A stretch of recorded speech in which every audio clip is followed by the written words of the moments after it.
They handed Travis the keys, but I kept the engine. My name is Ryan Mercer. I'm 38 years old and I live in Westchester, New York. I've been running my father's old industrial supply company since he had his second heart scare 8 years ago. Or, I thought I was. I walked into the office on a Thursday morning, 2 days after locking down the biggest distribution contract of my career, ready to celebrate with the team.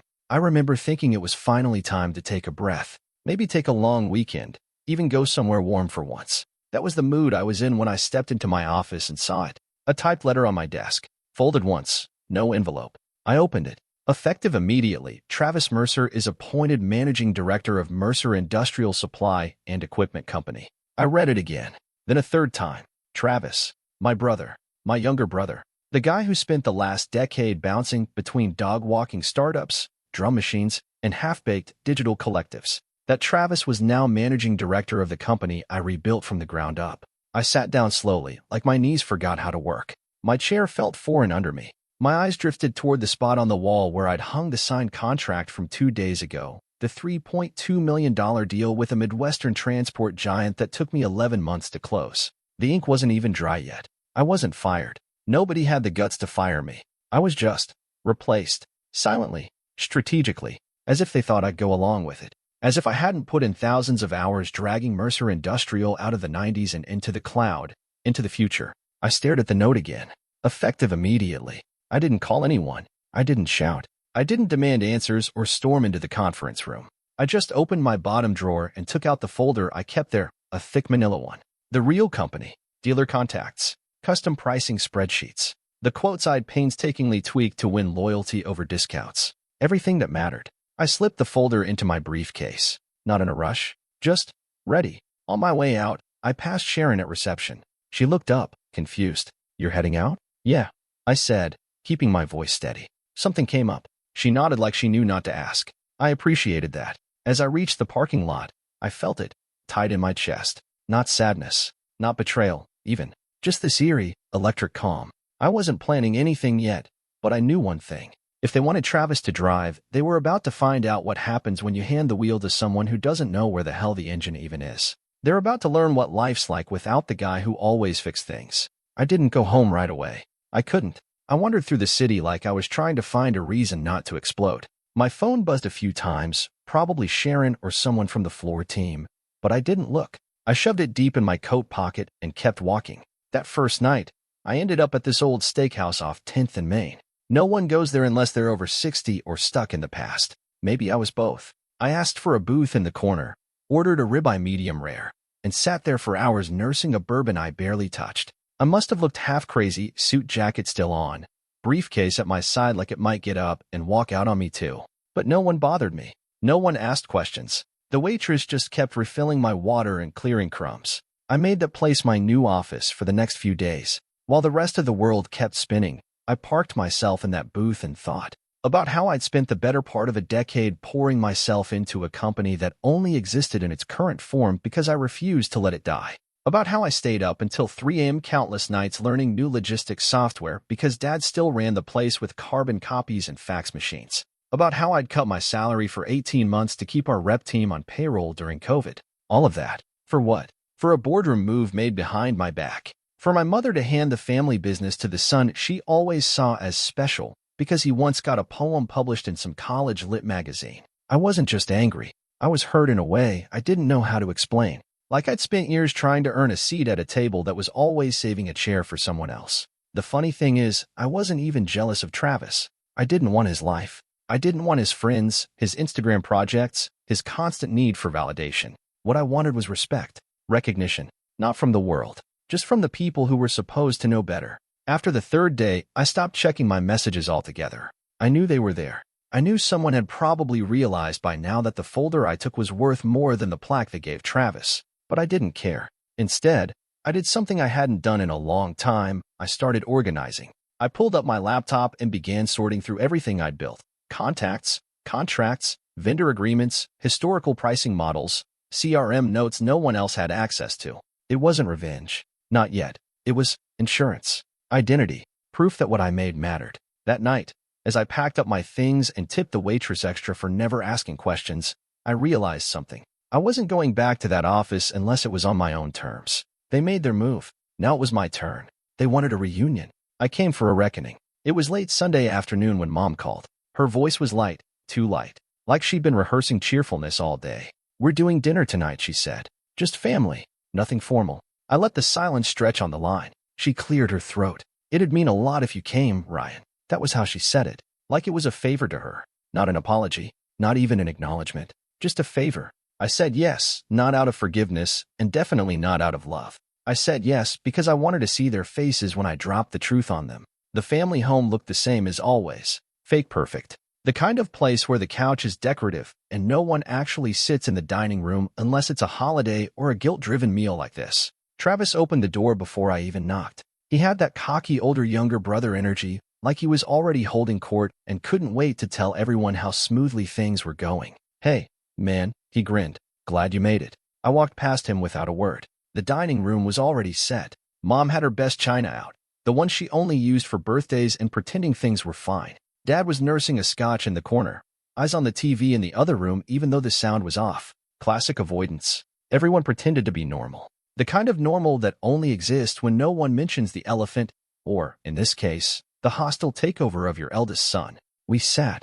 We passed dishes. Travis talked. A lot. About meetings. About his vision. About potential partnerships he'd never earn and clients he couldn't name. I stayed quiet. Until dessert. That's when I cleared my throat and set my fork down. Everyone looked over. Mom with that too wide smile. Dad already half bracing, and Travis with a smirk like he'd been waiting to be challenged. "So," I said casually, "did anyone notice that Barrett Freight pulled their contract?" Forks froze. Mom blinked. Travis tilted his head, confused. "Pulled," he said. "What do you mean?" I replied, "the $5 million deal I closed 2 weeks ago, the one that kept your Q3 forecast from looking like a dumpster fire? It's gone. They terminated the agreement Friday morning." "What?" Travis laughed nervously. "That's not possible. We sent them onboarding documents last week." "They never received them," I said. "They reached out, got no reply, left messages, nothing. So they assumed we weren't serious." Mom put her hand to her mouth. Dad finally looked away from the muted TV. Travis shook his head. "No, someone must have dropped the ball." "They did." I cut in. "You did. Because you don't know the client. You don't know the relationship. You don't know how many calls, lunches, and customized deliverables it took just to get them in the room." He stared at me, stunned. I looked at Mom. "This is what happens when you trade the mechanic for the musician." "Ryan," she started. "No," I said. "You wanted Travis to be in charge. Fine. Now on the results." Travis opened his mouth, but nothing came out. His jaw moved, but there were no words. Dad sipped his scotch slowly and said, for the first time all evening, "Is that true?" I nodded. "You'll probably get the termination letter on Monday. They CC'd legal." The room went quiet again. The kind of quiet that finally sounds like truth settling in. I stood up and pushed my chair in gently. "Thanks for dinner," I said. "Enjoy the new era." Then I walked out. Not angry, not hurt, just satisfied. They thought I was the backup, the filler, the dependable one they could replace with a name and a handshake. Now they knew. You don't replace the engine and expect the car to keep running. The gloves are off. Now they know the cost. I didn't hear from anyone the next day, or the day after that. But on Wednesday morning, Mom texted, "Let's talk. Just us." So I agreed to meet her at a little cafe halfway between my place and the office. Neutral ground. Somewhere we used to go when I was younger, back when things were simpler, before Dad's health issues, before Travis came back to find himself, and definitely before the company was dangling from the edge of a cliff. She arrived first, already seated with the tea in front of her. I ordered a black coffee and sat down. She smiled like nothing had happened. "We shouldn't be fighting," she said, smoothing a napkin over her lap. "Family matters more than business. Always has." I stared at her for a long second. "Business was family," I said flatly, "until you handed it to Travis like it was a birthday gift. That's not fair. What's not fair is pretending that I didn't build something from the ashes. You remember what it was like before I took over, right?" Dad couldn't even read an Excel sheet. She didn't answer. She just kept folding the same corner of her napkin, over and over again. "I spent years fixing things," I continued. "Systems, staff, strategy. I was the one who convinced Apex distributors to return. The one who modernized logistics. Who hired people who didn't just work there. They cared." "I know you did a lot," she said. "But you're not the only one in the family." "No," I said quietly. "I'm just the only one who produced results." She looked down. "You want me to come back," I said. "You want me to patch the holes, plug the leaks, make the bleeding stop." She opened her mouth to deny it, but I raised a hand. I'm not coming back as a sidekick, I said. I'm not coming back to sit behind Travis and pretend we're equals when we both know we're not. Silence. I come back only if I have full operational control. That's the line. I walk, or I run the show. There's no middle. She stared at me like she was trying to see something that had been there the whole time, but she'd somehow missed. Travis is trying, she offered. Weakly. He's drowning, I replied. And you're standing on the pier arguing about who gets to wear the captain's hat. She didn't argue. She didn't say another word. When I stood up, I dropped a 20 on the table and slid my coffee toward her. That's for the tea, I said, and for the silence that's about to become very expensive. As I walked out, I didn't look back. I didn't need to. They wanted to see what life without me looked like. Now they were living in it. The walls are crumbling, and I'm not even trying. By Friday, I'd stopped wondering whether they'd call. They would. I knew it like I knew my own name. And sure enough, that afternoon, my voicemail started to fill. Operations. Logistics. Even old Dennis from Warehouse 3. Hey, Ryan. We, can't locate the latest vendor terms for the Milwaukee branch. Do you happen to have a copy? I did. Of course I did. I had everything. While Travis played dress-up in the corner office, I sat in a quiet cafe across town, laying out the company's real blueprint. It wasn't just client lists and contact info. It was the rhythm of the business, when to push certain suppliers, when to leave space for late-paying clients, the subtle moves, the soft power. For years, I had been the one making things look effortless, the kind of effort that's invisible until it's gone. That weekend, I started compiling my portfolio, not to hand back, not to beg, but to remind myself what I'd done. I built a clean spreadsheet of every deal I'd closed in the past 5 years. I printed emails showing multi-year negotiations I'd led. I backed up CRM notes. I even made a list of clients who had called me directly when they had issues, skipping Travis, skipping the front desk, skipping everybody. Somewhere between the third folder and the fourth cup of coffee, my phone buzzed again. Ree. Now that name meant something. Ree Henderson had been a sales manager under me back when we still ran things out of the old converted warehouse. She left 3 years ago, some internal drama with my dad, some ambition she couldn't fully stretch within Mercer's ceiling. She'd gone on to co-found a logistics firm that was growing fast. Her message was short. Hey, heard about the reshuffle. Just say the word. We'd build a wing around you. I stared at it for a while. Not because I was surprised. Ree was always sharp, but because for the first time, someone outside the family saw what I was worth and said it plainly. I didn't respond right away. I didn't say yes, but I didn't say no either. That night, I sat by my window, watching the streetlights blink over Westchester Avenue. For the first time in weeks, my chest didn't feel tight. My jaw wasn't locked. I was calm. I realized something. I didn't miss the office. I didn't miss the title. What I missed, if anything, was the feeling of being useful, the satisfaction of building something that worked. But here's the thing. I was still useful, just not to them. And maybe that was okay. I didn't need their validation anymore. I didn't need to sit at their table. I could build my own, stronger, quieter, cleaner. Let them chase me. Let the calls pile up. Let the panic grow. I wasn't running anymore. I was documenting, preparing, becoming undeniable. One spreadsheet at a time. I'm not negotiating love. I'm negotiating leverage. It started with a photo. Mom sent it out of the blue. A tray of ribs, slow roasted, drenched in the sauce I'd always liked as a kid. Underneath, the caption, dinner tonight. Just us. Your favorite. I almost didn't reply. But something told me this wasn't about dinner. This was her olive branch. Her bait. Probably both. I went. The house smelled like memories. Warm food, wood polish, and just a hint of old anxiety. The kind that sticks to the corners of your brain no matter how many years pass. She met me at the door with a hug. Soft but careful, like she didn't want to scare me off. No speeches, she said gently. Just dinner. I followed her into the kitchen. Dad wasn't there. Travis wasn't there. Just her, the food, and the unspoken elephant that had moved in since I left. We ate in silence at first. She dished out the ribs, poured me a glass of sweet tea like nothing had happened. But she couldn't hold the silence forever. I know you've been upset, she said finally, cutting into her food without looking up. And I know we didn't handle things the right way. I waited. I let the silence grow teeth. You've always been the steady one, she continued. The one we could count on. I set my fork down and leaned back. That's the problem. She looked up. I wasn't the steady one, I said. I was the only one. And when I stopped carrying the load, the whole damn thing started collapsing. She opened her mouth, but I raised a hand. You don't get to pull the family card now. That card was revoked the minute you made decisions behind my back. She nodded slowly. So what do you want, Ryan? An apology? No.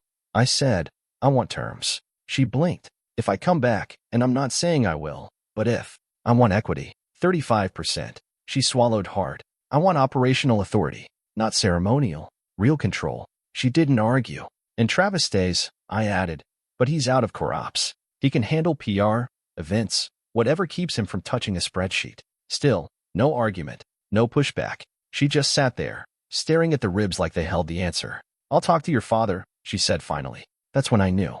She wasn't surprised. She wasn't even offended, because deep down, she knew I was right. The numbers were bleeding. The staff was demoralized. Clients were already sniffing around the exits. They didn't need a family meeting. They needed a builder. And this time, I wasn't coming back out of loyalty. I was coming back because it was mine to reclaim. I stood up and pushed in my chair. Call me after you talk to him, I said. But just so we're clear, this isn't forgiveness. This is negotiation. Mom looked up at me and nodded. I know, she said softly. And for the first time in months, we understood each other. This wasn't a compromise. It was a coup. We met in a private loft down in Tribeca, neutral ground. Clean lines, glass walls, too much sunlight. The kind of place where people go when they don't trust each other enough to meet on home turf. Mom arrived first, looking tired but composed. Dad came next, suit jacket buttoned even though it was 80 degrees out. Travis walked in last, late by 7 minutes, sipping cold brew like this was some kind of startup pitch. I was already there, seated at the long table with a folder in front of me. We skipped the small talk. I assume you've spoken? I asked. Dad nodded stiffly. We've reviewed your conditions. Good, I said, sliding the folder forward. Then here's the version in writing. 35% equity, final say on all operational decisions, and full control over deal flow. I don't move back into that office unless it's my office. Travis scoffed. Are you serious right now? He said, like I just offered him a mop and told him to clean the floor. You want to be king? No, I said, calm. I want to stop the bleeding. He leaned back in his chair, arms crossed. You're not the only one with ideas, you know. Travis, Mom cut in, voice quiet but sharp. He ignored her. I've been trying to modernize things, bring in a different energy. Not everyone wants spreadsheets and boring checklists. And in the process, I said, you lost our biggest contract and burned 3 vendor bridges in less than a month. His jaw tightened. You don't know what it's like, walking in cold after someone like you ran everything. I looked at him for a beat. And then, for the first time in this whole mess, Travis exhaled. The bravado cracked just enough. I didn't think it would be this hard, he muttered. I thought I could figure it out. There it was. The truth, stripped of ego. He wasn't a villain. He was just in over his head. I turned to Dad. Do you agree to the terms? He didn't answer right away. Just looked at me, really looked at me, for the first time in years. I didn't give you credit, he said finally. I figured you'd always be there, so I didn't think twice. That's why we're here, I said flatly. He nodded once. You've got yourself a deal. I opened the folder, pulled out the papers, and handed them over. Initial where marked. I'll have my lawyer notarize them this afternoon. Dad signed without fanfare. Travis barely looked up. When it was done, I stood and shook his hand, not out of warmth. Just formality. You'll stay on his PR and events, I told Travis. Focus on what you're good at. He nodded, eyes on the floor. As we left, Mom caught up to me at the elevator. You played this smart, she said quietly. No, I replied. I played it fair. The difference is, this time, you didn't get to set the rules. The elevator dinged. I stepped in, alone. For the first time in months, the ride down felt like it was lifting me up. The ghost is back, and he's calling the shots. Monday morning, 7:52 a.m. I stood outside the building for a full minute before walking in. Same old brick facade, same tinted glass doors. But it felt different. I wasn't walking in as the guy they leaned on in private and ignored in public. I was walking in as the man with the contract in his briefcase and the reins in his hand. Inside, the air felt tighter, like the walls knew a shift had taken place. I nodded to Sharon at reception. She smiled a little too fast, a little too nervously. Morning, Ryan, she said, voice just above a whisper. I took the elevator to the top floor and walked into the corner office. My office now. The one with the view of the Hudson and the mahogany desk no one ever actually worked at. Travis had already cleared out. His fake houseplants and overpriced headphones were gone. Just a blank space waiting for direction. I sat down, opened my laptop, and clicked into my first scheduled item, a full strategy meeting with department heads at 9. By 8:15, they were already gathering in the conference room. People who had worked under me for years. People who'd gone quiet these past few months, waiting to see how the power struggle would shake out. Now they looked up when I entered. Morning, I said. Let's get started. No theatrics. No mission statements. I walked them through the plan. Short-term client recovery, internal audit of vendor contracts, and a tiered incentive structure for sales to make up lost ground. I had answers, timelines, tools, and a tone they remembered. Direct, steady, no fluff. By the time we wrapped, heads were nodding. People weren't whispering in corners anymore. They were asking questions, taking notes, making eye contact. Control doesn't need to be shouted. You just have to know what the hell you're doing. Around noon, I stopped by the warehouse floor. A few of the forklift guys looked stunned when they saw me. One of them, Luis, grinned and held up a hand. "Didn't think we'd see you back," he said. "Didn't think I'd be back either," I replied. "But we've got work to do." The rest of the day moved like muscle memory. My phone buzzed. Emails came in. Supplier reps called back with a kind of urgency that had been missing lately. And then, just after 5, there was a knock on the glass door. Travis. He stepped in, dressed more like himself now, clean hoodie, slim-fit jeans. No pretense. "I just wanted to say I get it," he said. "I wasn't ready. Not for any of it." I nodded. "I know." He paused. "I'm sticking to PR and outreach. That's more my lane anyway." "Good," I said. And it was. He didn't need to be crushed. He just needed to be removed from the steering wheel. As he walked out, I leaned back in the chair and looked around the office. For once, it didn't feel like I was borrowing someone else's space. It felt earned. This wasn't about proving myself anymore. It was about owning what I'd already built. And this time, no one could take it without a fight. Power used to feel like pressure. Now it feels like peace. 2 months later, I was sitting on the balcony of my apartment, drink in hand, city glowing below me like a map of everything I'd survived. We just closed the biggest deal in company history, $8.6 million, locked and signed. I didn't toast it with champagne. I didn't throw a party. I just sat there, legs propped up on the railing, feeling something I hadn't in years. Stillness. No knots in my chest. No buzzing in my head. Just the quiet satisfaction of knowing the work was done, and done right. The company had bounced back faster than even I expected. Word got out that I was back at the helm, and the calls started pouring in. Old clients, dormant accounts,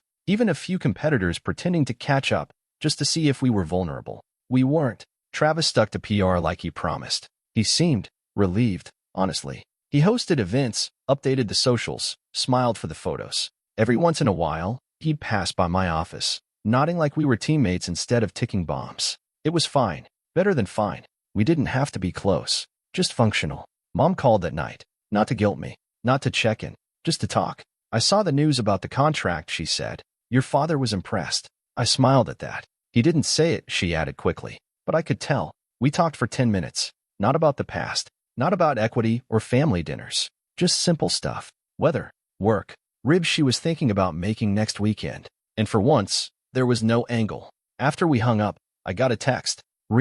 Still got that open offer. Let me know if you ever want to build something new." I didn't reply. Not because I wasn't tempted, but because for the first time in years, I didn't feel like I was running from anything. I wasn't chasing respect. I wasn't trying to prove my value. I wasn't waiting for someone to validate me. I already knew what I was worth. That night, I thought about the silence, how it used to feel like punishment. After the letter on my desk. After the dinner where they all sat pretending nothing was wrong. After I left, folder in hand, without slamming a door. They thought my quiet meant surrender. They didn't realize it was preparation. Now, the silence felt different. Like control. Like freedom. Like I'd finally traded noise for clarity. I didn't need loud apologies. I didn't need applause. I just needed space to breathe, to build, to be. And now, I had it all. Not because they gave it to me. Because I stood up, took it, and never looked back.